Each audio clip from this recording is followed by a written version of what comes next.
Irmãos, nós vamos abrir a palavra do Senhor no livro do profeta Daniel, capítulo 5, a fim de dar continuidade à série de exposições que temos feito no livro do profeta Daniel. Daniel, capítulo 5. É um capítulo relativamente longo, são 30 versículos. Ele é uma unidade, é difícil separar este relato, então nós precisamos considerá-lo de uma vez. E nós faremos isso, certamente olhando para toda a narrativa, mas nós vamos ler inicialmente apenas 2 trechos da palavra do Senhor. Vamos ler os versículos de 1 a 5 e depois nós leremos os versículos 26 a 30.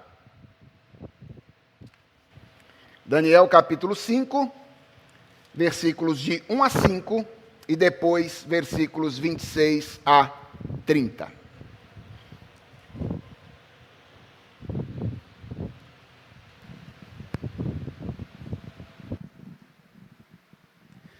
A palavra do Senhor diz assim: O rei Belsazar deu um grande banquete a 1000 homens importantes no seu reino e bebeu vinho na presença deles. Enquanto Belsazar bebia e apreciava o vinho, mandou trazer os utensílios de ouro e de prata que Nabucodonosor, o seu pai, havia tirado do templo de Jerusalém, para que ele, os homens importantes do reino e as mulheres e concubinas do rei os usassem para beber vinho. Então trouxeram os utensílios de ouro que haviam sido tirados do templo da casa de Deus em Jerusalém e beberam neles o rei, os homens importantes do reino e as mulheres e as concubinas do rei. Beberam o vinho e deram louvores aos deuses de ouro, de prata, de bronze, de ferro, de madeira e de pedra. No mesmo instante, apareceram os dedos de mão humana, que começaram a escrever na parede caiada do palácio real, no lugar iluminado pelo candelabro, e o rei via os dedos que estavam escrevendo. Versículos 26 a 28, ou 26 a 31. Esta é a interpretação daquilo. Mene, Deus contou os dias do seu reinado, ó rei, e pôs um fim nele. Tekel, você foi pesado na balança e achado em falta. Pérez, o seu reino foi dividido e entregue aos medos e aos persas. Então Belsazar mandou que vestissem Daniel de púrpura, que lhe pusessem uma corrente de ouro no pescoço e que proclamassem que passaria a ser o terceiro no governo do seu reino. Naquela mesma noite, Belsazar, rei dos caldeus, foi morto. E Dario, o Medo, se apoderou do reino, quando tinha mais ou menos 62 anos de idade. Vamos orar? Senhor, nós queremos compreender aquilo que o Senhor deseja nos ensinar nesta narrativa, nesta noite. Nós reconhecemos diante de Ti a nossa inteira dependência do Senhor, do Teu Espírito Santo, e nós te pedimos que Tu queiras nos ensinar e que Tu nos dês um coração ensinável nesta noite, enquanto ouvimos a exposição da Tua palavra. Fala conosco, é a oração do Teu povo, feita em nome de Jesus Cristo. Amém. Irmãos, eu disse mais de uma vez durante a minha exposição aqui do livro de Daniel que este livro pode ser dividido basicamente em 2 grandes partes. Uma parte que vai até o capítulo 6, que é uma parte mais narrativa, onde nós temos o relato da vida de 4 jovens que foram levados para o cativeiro babilônico por Nabucodonosor, e uma parte profética, onde nós lemos uma série de visões, de profecias, de natureza bem apocalíptica, que foram dadas a Daniel. Esta primeira parte do livro, que é uma parte narrativa, também pode, de alguma forma, ser dividida em 2 momentos. Do capítulo 1 até o capítulo 4, nós lemos sobre a vida de Nabucodonosor, aquele homem que Deus usou para levar o povo de Judá para o cativeiro babilônico. E aqui no capítulo de número 5, nós somos apresentados a um novo imperador, a um homem chamado Belsazar. De início, até pela maneira como o versículo 2 se refere a Nabucodonosor, o texto chama aí Nabucodonosor de seu pai, ou ele se refere a Nabucodonosor como se fosse pai de Belsazar. Nós tendemos a imaginar, naturalmente, que ele era filho de Nabucodonosor e que ele teria reinado imediatamente depois deste primeiro imperador do livro de Daniel. Isso, contudo, não é verdade. Os eventos do capítulo 5, eles distam dos eventos do capítulo 4 cerca de 30 anos. E entre Nabucodonosor e Belsazar, há outros 3 ou 4 imperadores, a depender se nós consideramos ou não um homem chamado Nabonido, que era pai de Belsazar e junto de quem Belsazar reinou. Belsazar, portanto, era uma espécie de segundo imperador, de vice-imperador, quando reinava sobre a Babilônia este homem chamado Nabonido. Existem divergências sobre o parentesco ou não de Belsazar com Nabucodonosor, mas ao que tudo indica, Belsazar nem parente de Nabucodonosor era. Existem alguns relatos que dizem que ele era neto de Nabucodonosor, mas outros que o distanciam da linhagem real. Talvez você esteja olhando para mim e perguntando, pastor, então isso significa que a Bíblia está nos dando uma informação errada quando ela diz que Belsazar era filho de Nabucodonosor ou que Nabucodonosor era pai de Belsazar?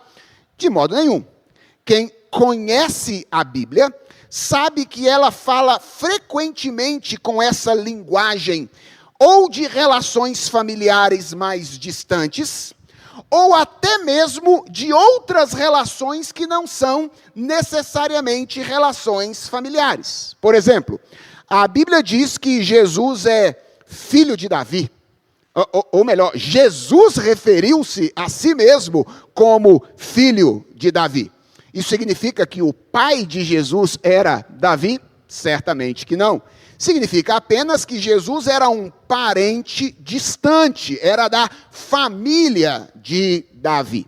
E outros textos da Bíblia se referem a nós como filhos de Abraão, referindo-se, obviamente, não ao parentesco consanguíneo, né, a nossa relação familiar, mas à nossa condição espiritual.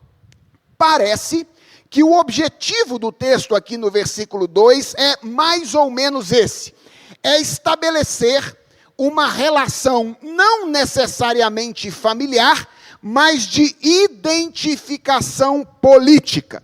Nabucodonosor foi pai de Belsazar, no sentido de que ele ocupou, antes dele, o lugar que ele agora ocupava.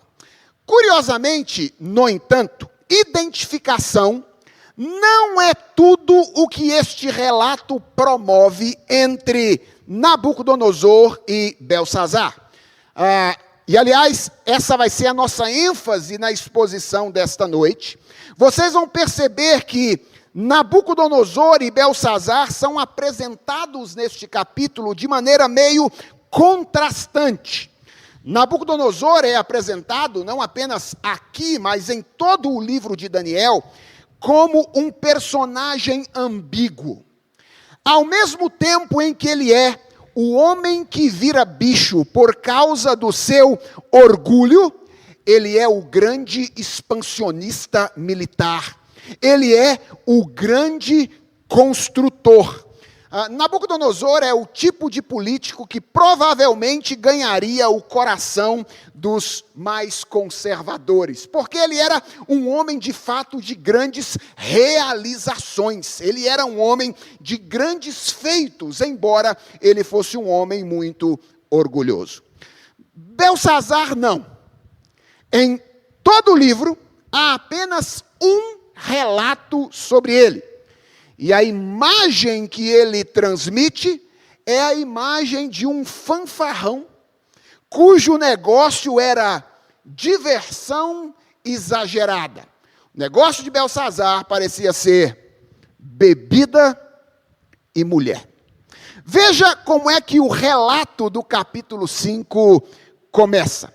O texto começa com ele reunindo os homens mais importantes do império em uma mega festa regada a vinho e provavelmente regada também a orgias sexuais. A ocasião não era apropriada, e isso vai ficar muito claro na medida em que a gente caminha, porque a cidade da Babilônia já estava cercada por um outro império que estava avançando militarmente contra a cidade naquela ocasião. Mas parece que isso não preocupa muito Beltsazar, e ele faz festa, convida os homens do império, convida as suas mulheres, convida as suas concubinas para esta grande comemoração. O texto mostra que, em um momento dessa festa, ele resolve fazer algo extremamente inapropriado. O versículo 2 diz que ele manda vir os utensílios que Nabucodonosor tinha trazido do templo de Jerusalém e tinha colocado no templo de um deus babilônico, para serem utilizados como os descartáveis da sua festa naquela ocasião. E para nós que vivemos em uma cultura absolutamente secularizada, para quem a religião não afeta muito na vida pública, isso soa a princípio apenas como uma gracinha de um adulto imaturo.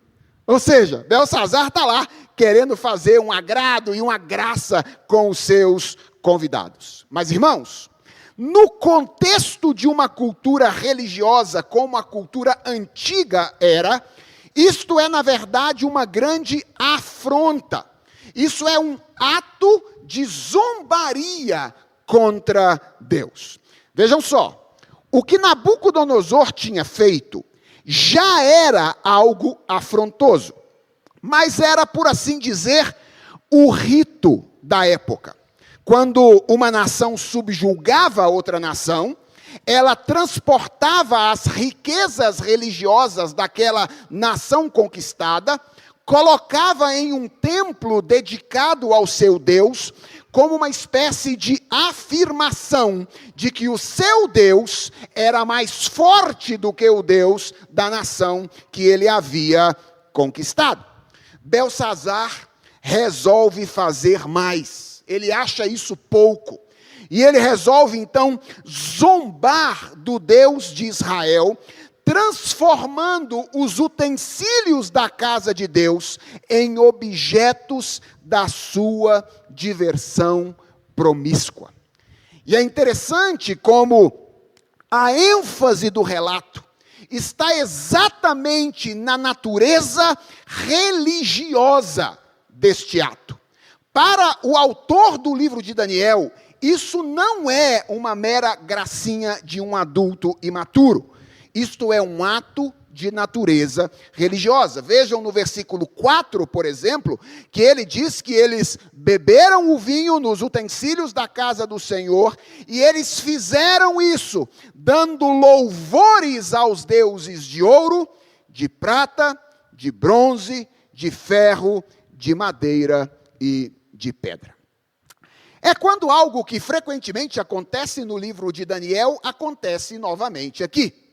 Um novo mistério entra em cena e toma conta de todo o restante do relato.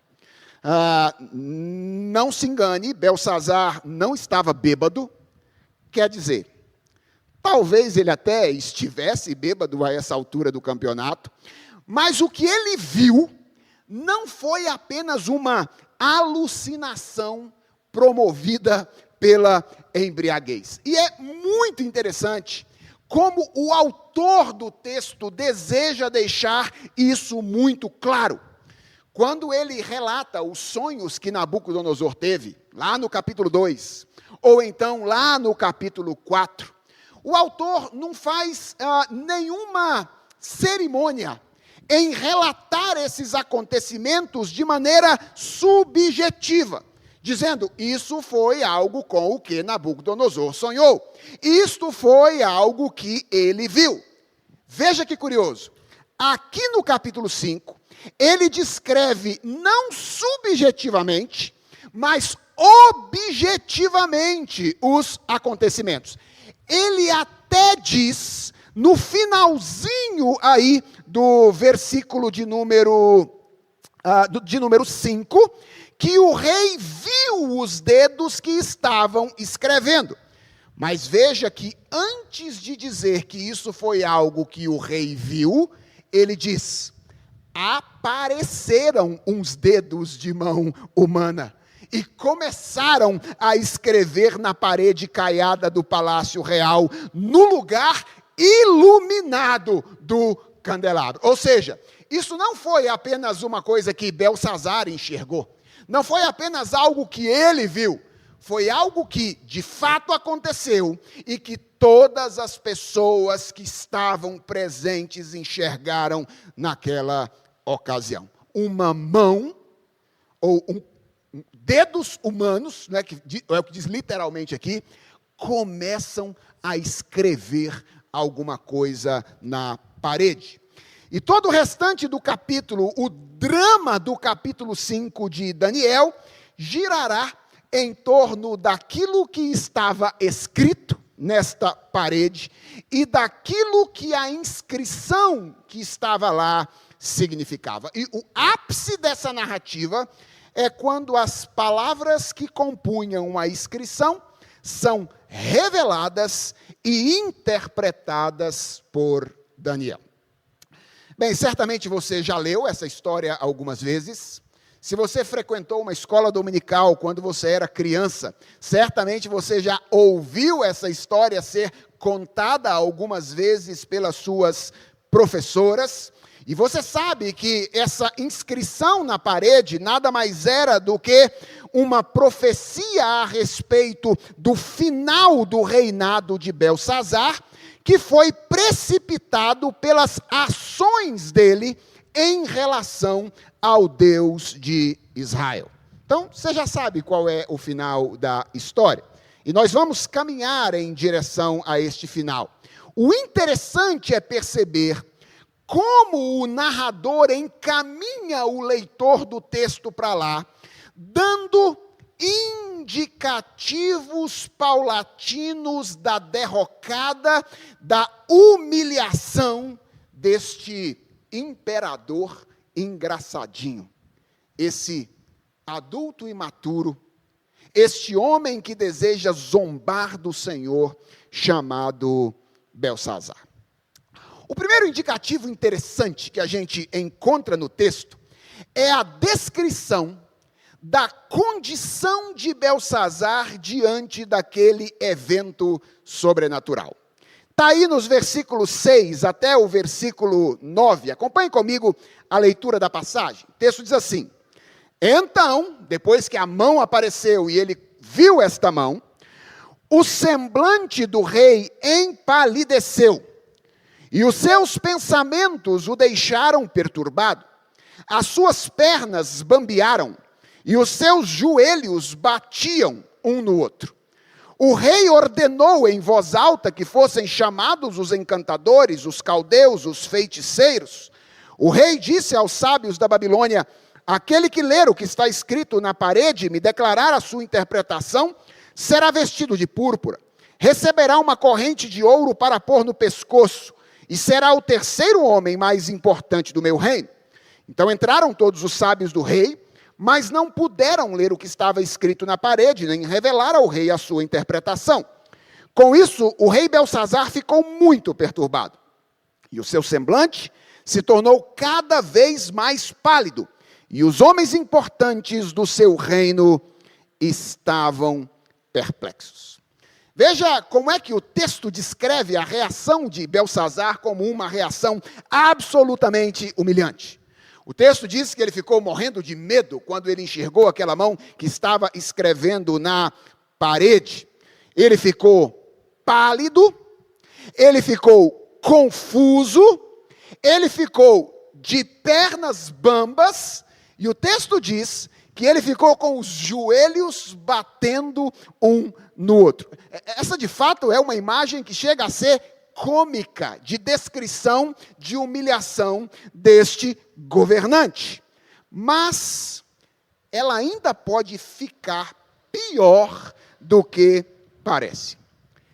A expressão que é traduzida aí no versículo 6 por as suas pernas bambearam, no texto original é literalmente os nós das suas articulações ficaram soltos. Há quem entenda que o que essa expressão deseja comunicar é que ele perdeu o controle das suas funções corporais e fez xixi nas calças. Literalmente. Foi isso que aconteceu quando ele viu aquela mão que estava escrevendo na parede. Então ele, molhado, convocou os sábios da Babilônia e pediu ajuda a eles, prometendo a eles uma recompensa que está aí no versículo de número 7. E o versículo 8 diz que todos tentaram dar a interpretação daquelas palavras, mas nenhum deles pôde sequer ler, quanto menos revelar aquilo que lá estava escrito. Talvez aqui nós tenhamos uma comparação com aquilo que acontece no capítulo 2. Lembra que no capítulo 2, Nabucodonosor pede para que eles contem o sonho e então façam uma interpretação. O que o autor está mostrando aqui, que a incompetência dos sábios da Babilônia no capítulo 5 é semelhante à incompetência deles no capítulo 2. Eles não conseguem nem ler o que estava escrito, nem interpretar aquilo que lá estava. E o relato diz que isso deixa Beltsazar ainda mais preocupado e os seus convidados perplexos. Então, nessa reação imediata de Nabucodonosor, de Beltsazar, nós temos um indicativo da sua derrocada e da sua humilhação. O segundo indicativo está na informação que é dada logo em seguida de que Beltsazar foi orientado e advertido publicamente pela rainha. Vocês viram isso? Quer dizer, não viram porque nós não lemos o texto todo, né? Mas vamos ler a partir do versículo 10 até o versículo de número 12. O que acontece depois que Beltsazar não tem o seu sonho interpretado por aqueles homens? O texto diz que a rainha-mãe, que tinha ouvido, atenção, os gritos do rei, veja, o desespero do rei e dos homens importantes do reino, entrou na sala do banquete e disse: que o rei viva eternamente. Não deixe que os seus pensamentos o perturbem, nem fiquem assim tão pálido. Há aqui no seu reino um homem que tem o espírito dos santos deuses. Nos dias de seu pai se achou nele luz, inteligência e sabedoria, como a sabedoria dos deuses. O seu pai, o rei Nabucodonosor, sim, o seu pai, ó rei, o constituiu chefe dos magos, dos encantadores, dos caldeus e dos feiticeiros. Porque nesse Daniel, a quem o rei tinha dado o nome de Beltesazar, se acharam espírito excelente, conhecimento e inteligência, interpretação de sonhos, declaração de enigmas e solução de casos difíceis. Portanto, chame Daniel e ele dará a sua interpretação. Veja o que o texto diz, que ouvindo os gritos que vinham de dentro da sala, a rainha toma a iniciativa de entrar na sala sem ser convidada. Com que finalidade? Com a finalidade de orientar Beltsazar quanto àquilo que ele deveria fazer. chamar Daniel e confiar a Daniel a leitura e a interpretação daquela inscrição. Vejam, irmãos, por si só, isso seria algo humilhante para um rei. Ser orientado publicamente, diante dos homens mais importantes do império, pela rainha, sem que ela tivesse sido chamada para adentrar aquele local. Para um rei daquele período, isso era uma completa demonstração de fraqueza e de falta de autoridade. O mais curioso, no entanto, nesse ponto, é o tom exortativo da orientação da rainha. Ela vai lá para exortar Belsazar. Ela fala com ele, deixando transparecer que Belsazar deveria conhecer a história e que ele deveria saber a quem ele poderia recorrer quando precisasse de sabedoria, inteligência e revelação de mistérios. E mais uma vez, o texto estabelece, de certa forma, um contraste entre Nabucodonosor e Belsazar. Ela diz, o seu pai sabia exatamente o que fazer quando essas coisas aconteciam. Ele tinha um homem aqui chamado Daniel, e ele colocou, inclusive, esse homem como chefe das pessoas que você chamou e não conseguiram interpretar o sonho para você. Você deveria saber disso. Você deveria conhecer as histórias que o seu pai passou no passado, e agora, diante da situação, deveria imitar aquilo que o seu pai fez quando esteve em situação semelhante.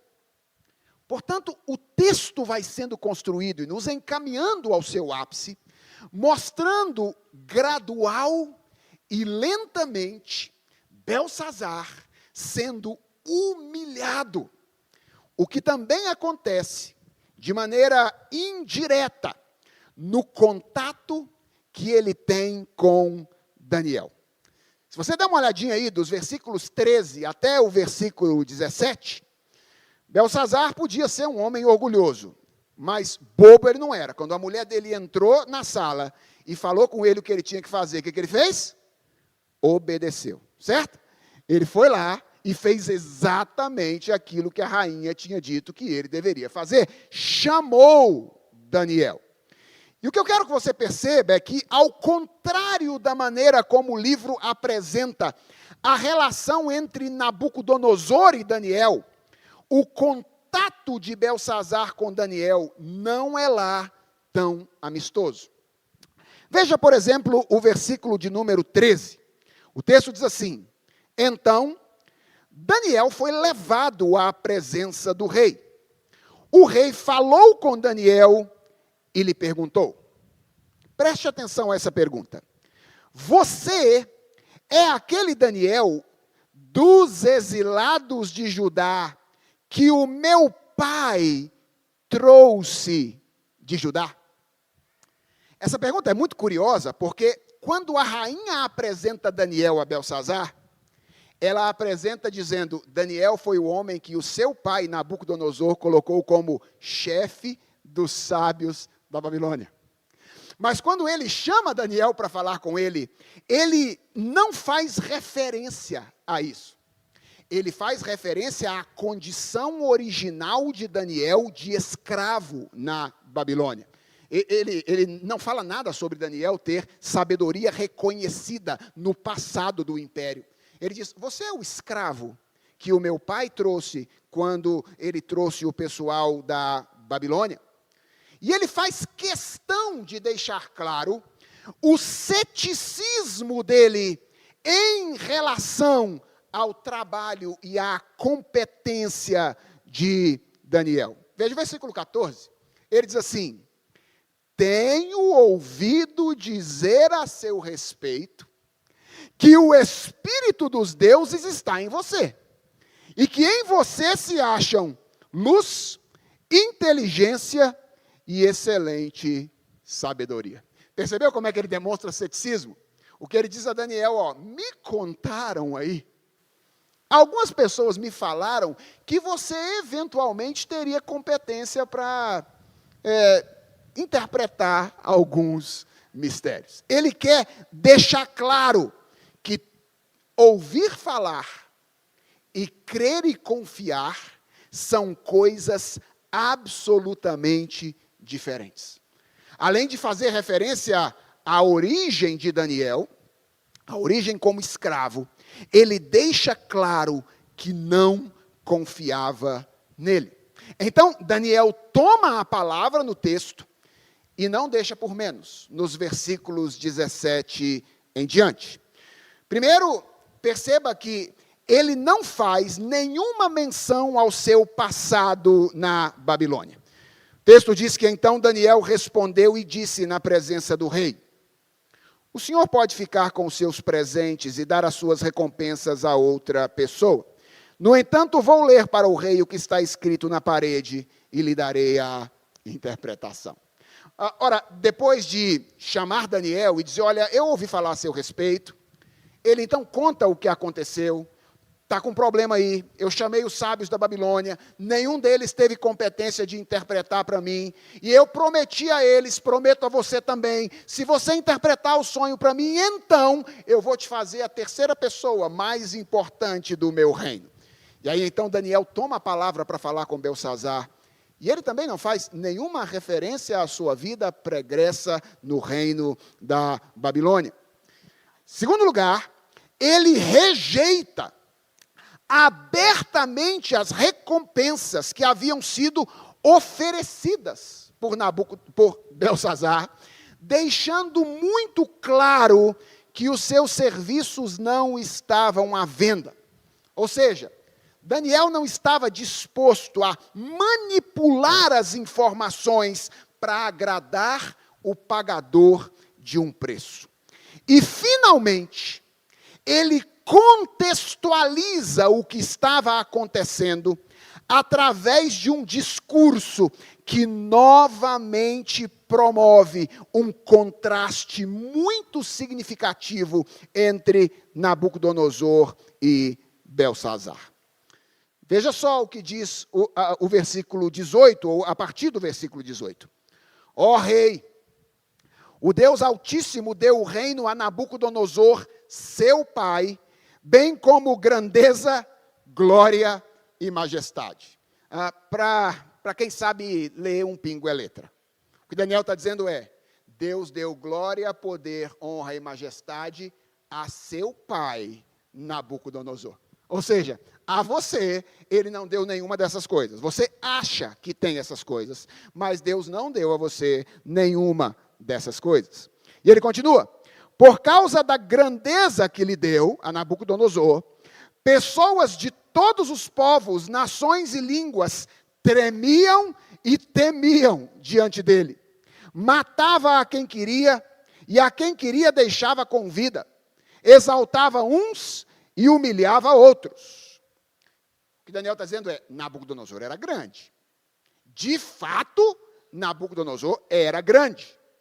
Mas quando o coração dele se elevou, e o seu espírito se tornou orgulhoso e arrogante, foi derrubado do seu trono real, e perdeu toda a sua glória.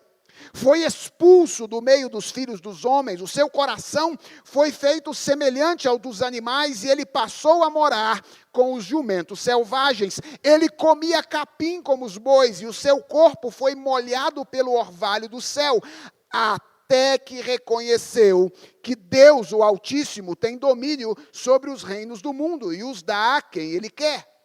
E aí Daniel, na esteira da rainha mãe, faz outra exortação pública a Beltsazar. Ele diz, e o Senhor, rei Beltsazar, que é filho de Nabucodonosor, não humilhou o seu coração. Preste atenção a essa expressão, ela é muito importante. Mesmo sabendo de tudo isso. Mesmo sabendo de tudo isso, você não humilhou o seu coração. Pelo contrário, se levantou contra o Senhor do céu, mandando trazer os utensílios do templo dele, para que o Senhor, ó rei, as suas mulheres e concubinas, juntamente com os homens importantes do reino, bebessem vinho neles. Além disso, o Senhor deu louvores aos deuses de prata, de ouro, de bronze, de ferro, de madeira e de pedra, que não veem, não ouvem e não sabem nada. Mas o Senhor não deu glória a Deus, em cuja mão estão a sua vida e todos os seus caminhos. E então Daniel declara o que era aquela inscrição. Ele diz: é por isso que ele enviou aquela mão que escreveu na parede. E aqui chegamos então ao ponto mais alto dessa narrativa. Daniel começa o seu movimento hermenêutico dizendo: a primeira coisa que você precisa saber é que essa inscrição foi enviada por Deus. De alguma forma sobrenatural, quem está escrevendo diante dos seus olhos é o Deus a quem o Senhor desprezou. É o Deus de quem o Senhor zombou, quando o Senhor trouxe os utensílios da casa dele para a sua diversão promíscua. E então vem a inscrição e o seu significado. Diz o texto que a mão tinha escrito na parede 4 palavras, na verdade 3, se a gente considerar que as 2 primeiras palavras se repetem. Lá estava escrito Mene, Mene, Tekel, Parsim. E essas palavras têm sido entendidas de 2 maneiras diferentes, a depender da vocalização que é atribuída a elas. Aqui é importante uma informação mais técnica para você entender por que o significado pode variar. Esse texto aqui está escrito em aramaico, certo? E na língua hebraica e na língua aramaica, as palavras tinham consoantes na sua escrita. Obviamente, na fala, elas tinham também vogais, consoantes e vogais, mas no texto escrito tinha apenas consoantes. As vogais eram objeto da fala, mas elas não eram originalmente objeto da escrita. Então, é possível que as vogais sejam ligeiramente diferentes. E é por isso que as palavras podem variar no significado a depender da vocalização que um determinado estudioso imagina para essas consoantes que estão aqui. Então, existem 2 possibilidades maiores. Uma possibilidade é que essas palavras sejam lidas como substantivos. E aí, nesse caso, elas formariam uma sequência de unidades de medida. Mene seria uma mina, que era uma unidade de medida próxima a 500 gramas. Tekel poderia ser, no aramaico, a palavra hebraica shekel, que é uma outra unidade de medida, que é a 60ª parte de uma mina, algo perto de 10 gramas. Então, mina, shekel e parsim, que alguns estudiosos relacionam com a palavra peres, que seria uma outra unidade de medida mais geral, que seria interpretada como a metade, certo? A metade de alguma coisa, poderia ser o significado da palavra parsim. Então, essa é uma possibilidade, que a mão tenha escrito 3 unidades de medida, mina, shekel e parsim. Outra possibilidade é interpretar essas 3 palavras como verbos. E, neste caso, elas formariam uma sequência de ações, ou uma sequência de atitudes. E aí a tradução seria mais ou menos contar, a tradução de mene, pesar, a tradução de tekel, e dividir, a tradução de parsim. Então, das 2, uma. Ou lá tinham 3 unidades de medida, ou lá tinham 3 verbos que significavam contar, pesar e dividir. Seja como for, o que mais importa é como é que Daniel interpreta essas palavras. Qual é o significado que ele atribui a essa inscrição. E basicamente, irmãos, o que Daniel diz a Belsazar é que aquela inscrição era Deus invadindo a festinha dele para dizer que o tempo da paciência de Deus tinha terminado. E o tempo de medir, o tempo de avaliar, o tempo de pesar na balança tinha chegado. E porque Belsazar tinha sido encontrado em falta na balança de Deus, o reino dele chegaria ao fim, seria dividido e entregue aos medos e aos persas, com quem alguns estudiosos também relacionam o significado da última palavra aqui. Qual é a última palavra? Parsim. Alguns estudiosos também relacionam essa palavra aos persas. Ou seja, Daniel está dizendo, Belsazar, essa mãozinha aí escrevendo na parede é Deus invadindo a sua festinha para dizer, Belsazar, acabou. Passa a régua. É hora de medir o que você construiu. Você foi pesado na balança. Você foi achado em falta. Por isso, o seu reino chegou ao fim. Ele será dividido e entregue a outras nações. Vejam, se Belsazar acreditou na interpretação de Daniel, é difícil saber.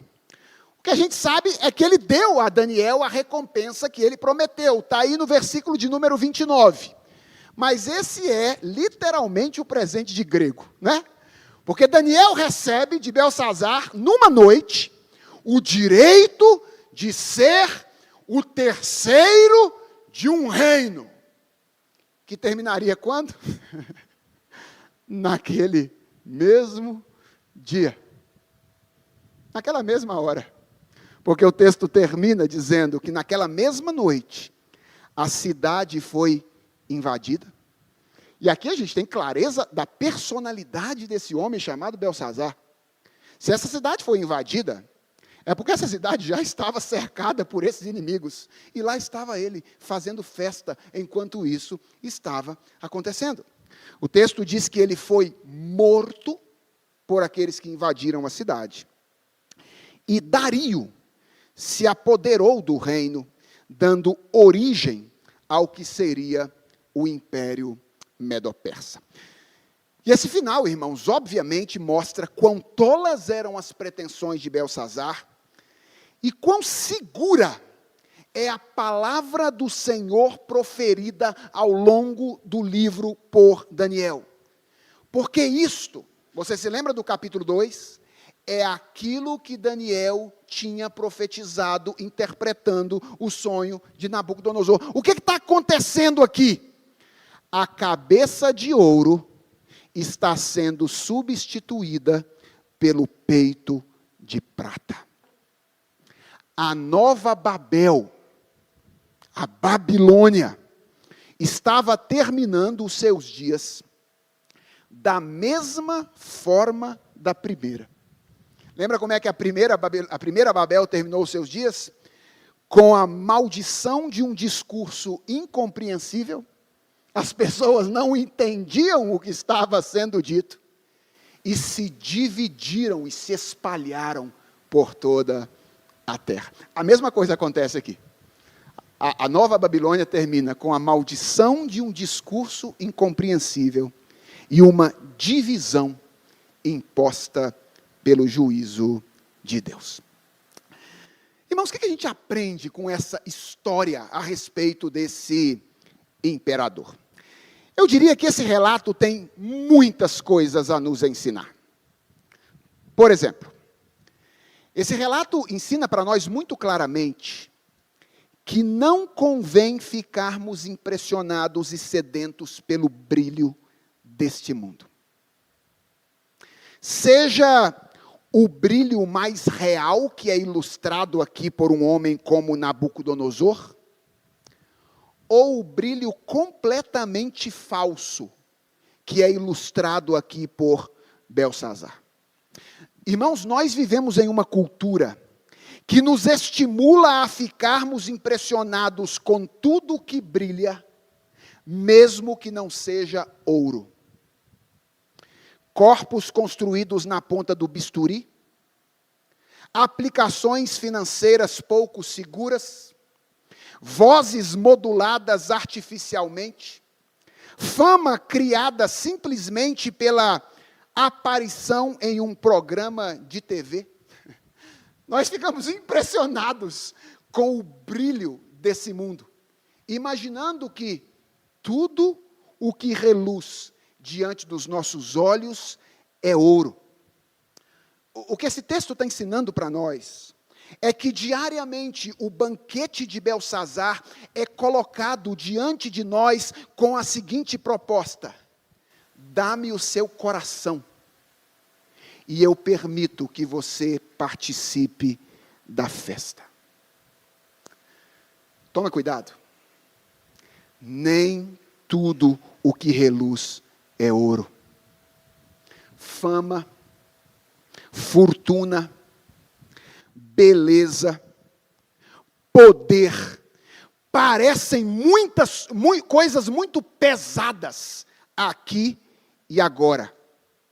Mas o que esse texto nos ensina é que na balança de Deus, essas coisas não têm absolutamente peso nenhum. Na balança de Deus, só uma coisa tem peso: justiça perfeita. Na balança de Deus, só uma coisa tem peso: justiça perfeita. E essa justiça perfeita, apenas Jesus Cristo pode oferecer. Então, isso é algo que a gente aprende aqui, que não convém ficarmos impressionados e sedentos pelo brilho desse mundo. A segunda coisa que a gente aprende aqui é que Deus é paciente, mas nós não devemos confundir a paciência de Deus com indiferença. Deus é paciente, mas Deus não é indiferente. Deus não se apressa em fazer juízo. Mas o que esse texto está dizendo é que Deus requererá o uso indevido de todas as coisas que Ele criou para a sua glória, e que desde Gênesis capítulo 3, a humanidade tem insistido em usar contra Ele. A mesma Bíblia que diz que Deus é longânimo e compassivo, diz que Deus não inocenta o culpado. É a mesma Bíblia. Não são Bíblias diferentes. A mesma Bíblia que diz que Deus é longânimo e compassivo, diz que Deus não inocenta o culpado. Você entendeu por que nós precisamos de Jesus? Não faça como Belsazar, a respeito de quem Daniel disse: você sabia de tudo isso e não humilhou o seu coração. Irmãos, essa é uma advertência muito séria para nós. Muito séria para nós. Nós temos ouvido Deus falar conosco frequentemente, todos os domingos, todas as vezes em que lemos a Bíblia, todas as vezes em que nós ouvimos a palavra de Deus ser pregada na boca de um dos nossos irmãos, nós temos sido advertidos. Nós não poderemos recorrer nunca à desculpa da ignorância. Porque aquilo que Daniel disse sobre Belsazar pode ser dito a nosso respeito. Nós conhecemos essas coisas. Portanto, é preciso que humilhemos o nosso coração diante da grandeza de Deus. Mas eu quero encerrar enfatizando uma única lição, que para mim é a mais importante deste relato, por estar relacionada à finalidade com a qual ele foi originalmente escrito. Você se lembra quem escreveu esse texto? Ao que tudo indica, Daniel. Você se lembra para quem ele escreveu esse texto? Para os seus irmãos que estavam vivendo no final do período do cativeiro. E você se lembra por que Daniel escreveu esse texto? Para encorajá-los diante de um longo tempo submetido a um governo opressor e a uma cultura hostil. Esse é o objetivo de Daniel. Daniel contou essa história para encorajar o coração dos seus irmãos, que durante quase 70 anos estavam vivendo diante de governos opressores, ou submetidos a governos opressores, e no meio de culturas hostis. É como se Daniel estivesse dizendo: eu vou escrever umas coisas para vocês, para que vocês aprendam que vale a pena se manter fiel a Deus em todas as circunstâncias. E cada um dos acontecimentos é registrado para isso. Vamos lembrar um pouquinho do que a gente já viu até aqui? Capítulo 1. Daniel escreve para dizer o que para as pessoas? Deus trouxe vocês para cá. Deus é o governador soberano. Foi ele que entregou Nabucodonosor, ou Judá, nas mãos de Nabucodonosor. Então, Deus quer que vocês estejam aqui, agora. É aqui que vocês precisam viver. Capítulo 2. Deus é o único rei permanente. O que aquele sonho de Nabucodonosor mostra? Todos os reinos da terra chegarão ao fim. Então, aguenta firme. Agora Nabucodonosor está reinando, daqui a pouco será Belsazar, daqui a pouco será Dario, mas o reino de todos eles chegará ao fim. Apenas o reino de Deus permanecerá. Capítulo 3, fornalha de fogo ardente. Deus sempre estará presente. Então, fiquem firmes. Mesmo que isso leve vocês para uma situação desconfortável, Deus é Emanuel. Ele estará com vocês. Capítulo 4. Deus é infinito em misericórdia. Lembra daquele sonho da árvore grande que é cortada, mas fica o toco que vai crescer de novo? E a história é: Deus trata Nabucodonosor e usa ele depois para ensinar a nação de Judá. Se ele faz isso, trata com misericórdia um rei ímpio como Nabucodonosor, vocês acham que ele vai tratar vocês de maneira diferente? Aguenta a mão. Deus manteve o toco da árvore. Daqui a pouco vocês voltam do exílio e Deus vai reconstruir aquilo que ele estava fazendo com vocês. Percebe?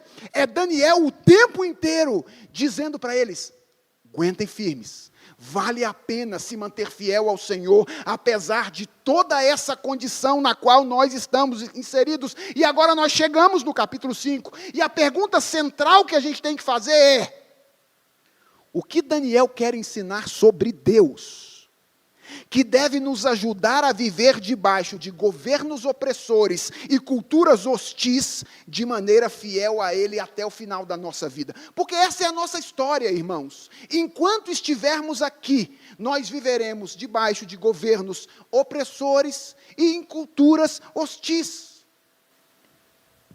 A resposta é: o que Daniel está ensinando é que Deus zela pelo seu nome. E a seu tempo, Ele vindicará a sua glória contra todos os seus inimigos. Essa é a lição. Deus zela pelo seu nome. Ama o seu nome. E a seu tempo, Ele vindicará a sua glória diante de todos os seus inimigos.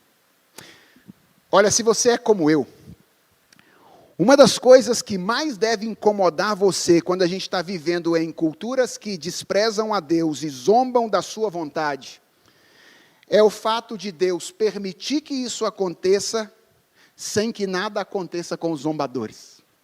Não é assim? A gente olha para as pessoas, elas fazem a palavra de Deus de gato e sapato. A gente olha para isso acontecendo e diz: Deus não vai fazer nada.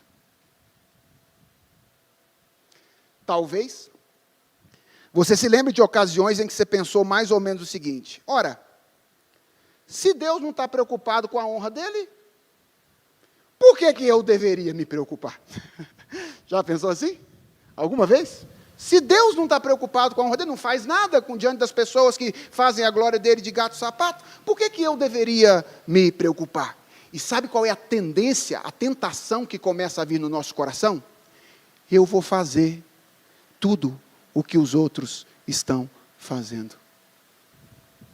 Porque elas parecem se dar bem, enquanto eu pareço me dar mal.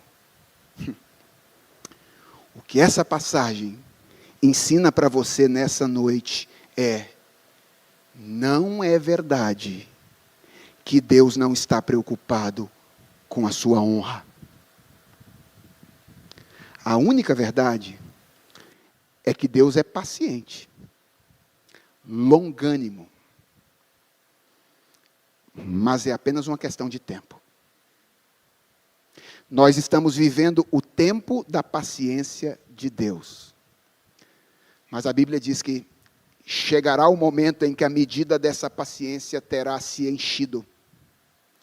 E Deus vindicará cada ato de desprezo, cada ato de zombaria, e restaurará de uma vez por todas a verdadeira adoração e serviço a Ele. Vai chegar uma hora em que a mão de Deus vai ser vista de novo. E Ele vai dizer: passa a régua. Agora é hora de medir, pesar aquilo que fizeram as pessoas. E restabelecer a ordem em um mundo que foi desorientado. E isso aconteceu no passado. Eu quero terminar com um daqueles textos que a gente não sabe por que foi escrito. Por que foi escrito? Por que essas coisas foram? Tem texto da Bíblia assim, não tem? Eu vou terminar com um desses textos. Difícil de entender, mas que vai fazer todo sentido agora para você. Abra sua Bíblia em Esdras, capítulo 1. Esdras, capítulo 1. E eu vou terminar com a leitura de Esdras, capítulo 1. Esdras relata o retorno do povo de Israel do cativeiro babilônico. Ouça essas palavras. No primeiro ano de reinado de Ciro, rei da Pérsia, para que se cumprisse a palavra do Senhor por boca de Jeremias, o Senhor despertou o espírito de Ciro, rei da Pérsia, que ordenou que se proclamasse em todo o seu reino e que se pusesse por escrito o seguinte: assim diz Ciro, rei da Pérsia: o Senhor, Deus dos céus, me deu todos os reinos da terra e me encarregou de lhe edificar um templo em Jerusalém, que fica em Judá. Eu não sei se você está entendendo o que está acontecendo aqui. É um rei pagão editando um decreto para a construção do templo em Jerusalém. Todo aquele que restar, seja qual for o lugar em que habita, que os homens desse lugar, aquele dentre vós que for do seu povo, que o seu Deus esteja com ele, e que suba para Jerusalém, que fica em Judá, e edifique a casa do Senhor Deus de Israel. Ele é o Deus que está em Jerusalém. Todo aquele que restar, seja qual for o lugar em que habita, que os homens desse lugar o ajudem com prata, ouro, bens e gado, além das dádivas voluntárias para a casa de Deus em Jerusalém. Então se levantaram os chefes de famílias de Judá e de Benjamim, os sacerdotes e os levitas, e todos aqueles cujo Espírito Deus despertou para subirem a edificar a casa do Senhor em Jerusalém. Todos os que moravam nos arredores os ajudaram com objetos de prata, de ouro, bens, gado e coisas preciosas, além de todas as ofertas voluntárias. E agora preste atenção no que o texto diz a partir do versículo 7. Também o rei Ciro entregou os utensílios da casa do Senhor, os quais Nabucodonosor tinha trazido de Jerusalém, e colocado na casa de seus deuses. Ciro, rei da Pérsia, tirou esses utensílios sob a direção do tesoureiro Mitredate, que os entregou contados a Sesbazar, príncipe de Judá.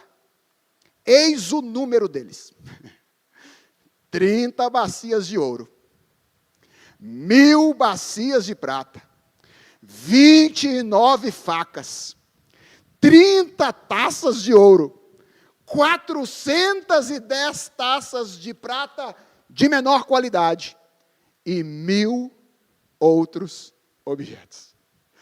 Todos os utensílios de ouro e de prata foram 5.400. Sesbazar levou todos esses consigo quando os exilados voltaram da Babilônia para Jerusalém. Deus cumpre as suas promessas.